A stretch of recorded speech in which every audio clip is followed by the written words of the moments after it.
сәлеметсіздер, сабақтың тақырыбы Сұлтанмахмұт Торайғыров шәкірт ойы.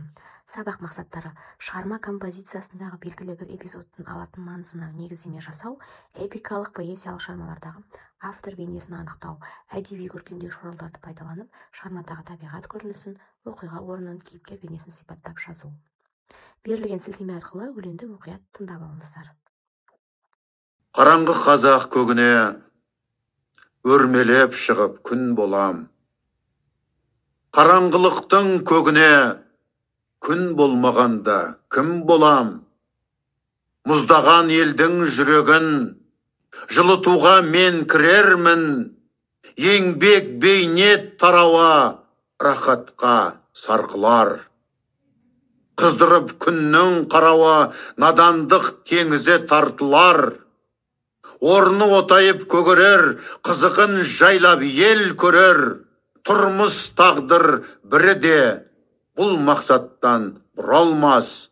Қаһарман Рүстем әлі де бұрам деп жолда тұралмас. Салынған жардың күлісі алдандырмас бірісі. Келесі бізде сөздікпен жұмыс. Бейнет, азап, қиыншылық, машақат. Рақат, керемет, ғажап, ғанибет. Сарқылу, ақтарылу, барын салу деген мағынаны білдіреді. Ассоциация тәсілі арқылы осы өлеңді оқып шығайық. Қараңғы қазақ көгіне өрбелеп шығып күн болам. Қараңғылықтың кегіне күн болмағанда кім болам? Шығарманың авторы Сұлтанмахмұт Торайғыров. Тақырыбы оқу бөлімді насихаттау. Жанр түрі поэзия, өлең. Шығарманың идеясы: оқу бөлімге ұмтылу. 3 шумақты, 6 тармақты, 2 бунақты, 8 буынды ерікті ұйқаспен жазылған. Шығарманың тәрбиелік мәні: жаста оқыған оқуын тасқа жазғанмен бірдей, егде тартқанда оқыған оқуын мұзға жазғанмен бірдей. Келесі тапсырма: 2 жақты күнделік арқылы ақын ойымен өз ойымызды ұштастыру арқылы автор бейнесін анықтаймыз. Шығармадағы автор бейнесін анықтауда осы кестені толтырамыз. 20 ғасырдағы шәкірт ойы мен 21 ғасырдағы шәкірт ойы.